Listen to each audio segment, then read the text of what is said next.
Durante la madrugada del 17 de julio de 1918, toda la familia real rusa fue asesinada en el sótano de la casa Ipatiev. La dinastía Romanov desaparecía por completo a manos de un grupo de soldados borrachos.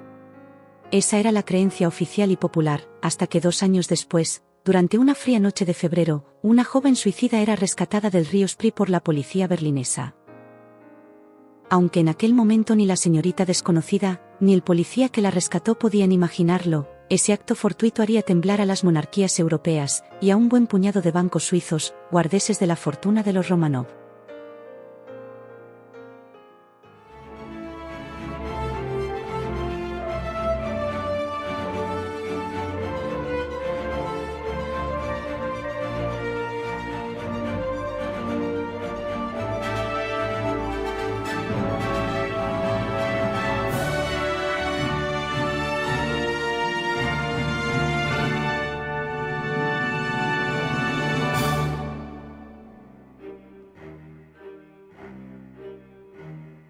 En un estado casi catatónico y sin que nadie la reclamase, la desconocida pasó del hospital a una institución mental.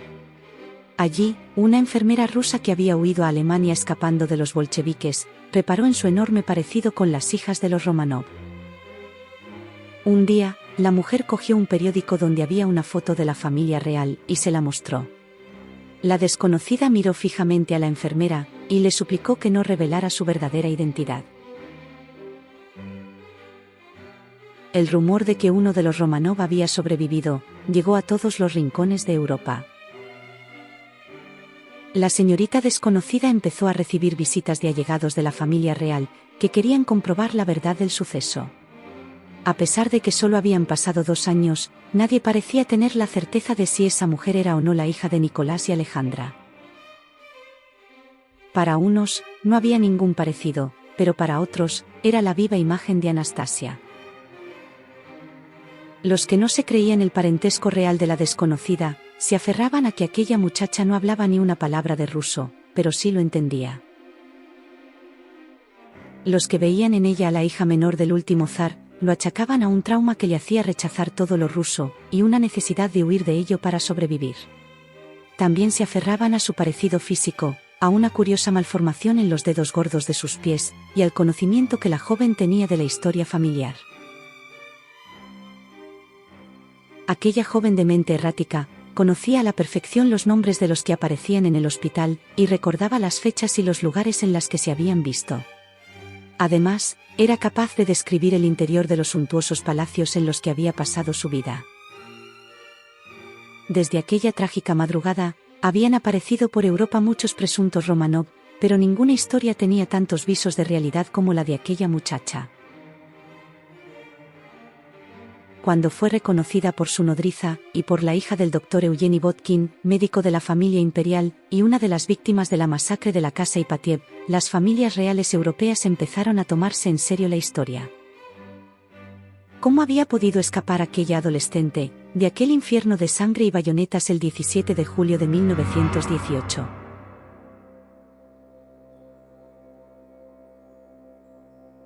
Tras la renuncia del zar, la familia real al completo había sido obligada a peregrinar durante casi 1 año, a lugares cada vez más modestos y deprimentes. Temiendo que Nicolás II fuese rescatado por los rusos blancos, la familia era custodiada por el ejército bolchevique. La casa Ipatiev había sido su última parada. Aquella noche de julio fueron despertados de madrugada. Tomándolo como un nuevo y fatigoso traslado, se vistieron antes de dejar sus habitaciones. Tal como les había instruido la zarina, sus ropas llevaban cosidas todas las joyas imperiales, su salvoconducto en caso de salir de las garras de los bolcheviques. Bajaron al sótano somnolientos y resignados. Los apelotonaron en un pequeño cuarto a la espera del traslado. Lo que desconocían es que lo que esperaban era la muerte. El batallón improvisado les empezó a disparar, pero estaban tan borrachos, que pocas balas acertaron, y las que lo hicieron, se encontraron con aquellos inesperados chalecos de joyas, que consiguieron simplemente herirlos. Para rematarlos, los soldados les clavaron las bayonetas, y para asegurarse de que estaban muertos, les dispararon en la cabeza, siendo Anastasia la última en morir. Lo que trascendió de la historia es que tras la matanza, los verdugos habían llevado los cuerpos a una mina abandonada, y allí los habían quemado y enterrado. Después de todo, la historia la escriben los vencedores, y a los bolcheviques no les interesaba una heredera viva reclamando el trono. Pero, ¿habían dicho la verdad? Según la historia de aquella mujer desconocida, durante los varios traslados a los que era sometida la familia, se había enamorado de un soldado. Ambos habrían huido, y el joven habría muerto poco después en Rumanía. Así acabó en Berlín, e incapaz de superar su tragedia, había intentado acabar con su vida en el río Spree. A la solidez de sus recuerdos, y el hecho de ser reconocida por algunas personas relevantes de la vida de Anastasia, se sumaba su belleza, y las ansias de una bonita historia para los miles de refugiados rusos.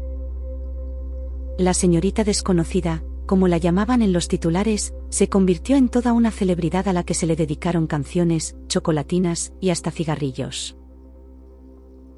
Cuando viajó a Nueva York a finales de los años 20, fue recibida por muchos inmigrantes como Alteza, y en su honor se celebraron bailes y galas benéficas. En América empezó su plan para reclamar sus derechos dinásticos, y el dinero familiar que esperaba en los bancos suizos. La exótica desconocida empezaba a ser molesta, y su séquito liderado por Gleb Botkin, hijo del médico real, empezó a incrementarse. Entre sus apoyos, se contaba el pianista y compositor, Rachmaninoff, quien había pagado el alojamiento de la joven en el Garden City Hotel, donde firmó por primera vez como Anna Anderson. Entre los que no encontraban tan romántica la historia de Anastasia, estaba el gran duque de Hesse, hermano de Alexandra, y tío de Anastasia. Alarmado por la facilidad con la que todo el mundo estaba ignorando partes fundamentales de la historia, contrató a un detective privado. Este llegó a la conclusión de que la presunta Anastasia era realmente Franziska Szczanckowska, una mujer polaca con problemas mentales, que había sobrevivido a una explosión en la fábrica de material pirotécnico en la que trabajaba. Aquella historia era más sensata, pero menos atractiva para el gran público, y no tuvo demasiada repercusión. Ana, por su parte, se disponía a iniciar diversos pleitos para recuperar sus derechos. El zar nunca había sido dado por muerto oficialmente, y su fortuna solo se podía repartir tras 10 años desde su desaparición, algo que ya había sucedido. Aunque los allegados de los Romanov acusaron a Botkin de estar utilizando a una mujer con claros problemas mentales para lucrarse, se inició una batalla legal, que a día de hoy, sigue siendo la más larga de la historia judicial de Alemania. Mientras continuaba la guerra por unos títulos y un dinero que nadie parecía tener claro dónde estaba, la salud de la supuesta Anastasia empezaba a deteriorarse seriamente. Ana obtenía techo y comida, a cambio de ser el juguete roto de varios aristócratas venidos a menos. Cada cierto tiempo, era ingresada en centros de salud mental, por episodios que la llevaron a salir desnuda al tejado, o encerrarse durante días en una habitación. De vuelta a Alemania, su salud no mejoró, y tras ser denunciada por un caso de síndrome de Noé, acabó regresando a Estados Unidos. Allí se casó con el historiador Jack Manahan, un amigo de Botkin, 21 años más joven que ella. Manahan era rico, y no necesitaba el dinero invisible de los Romanov, pero le divertía la idea de ser conocido como el yerno del zar. La extraña vida de la pareja los llevó a ser conocidos como los zares excéntricos de Charlottesville. Jack y Ana vivían rodeados de toneladas de basura y de gatos, tenían cientos de kilos de patatas por toda la casa, y a pesar del frío, vivían con las puertas abiertas. Ana, obsesionada con que la KGB intentaba matarla, nunca utilizaba metal, y su casa y su coche eran un vertedero de polietileno. Cuando le preguntaban a Jack por qué vivían así, él respondía: Ya sabes cómo son los rusos, solo son felices cuando son miserables. Las denuncias de los vecinos acabaron con Jack en el hospital, y Ana recluida en una institución mental. Pocos días después, su historia dio otro giro esperpéntico. Jack la secuestró, y durante 3 días vagaron en una furgoneta pestilente llena de basura y heces, hasta que la policía los encontró entre unos matorrales. Ana volvió a la institución de la que no volvería a salir, falleciendo 3 meses después. ¿Quién había muerto realmente aquel 12 de febrero de 1984?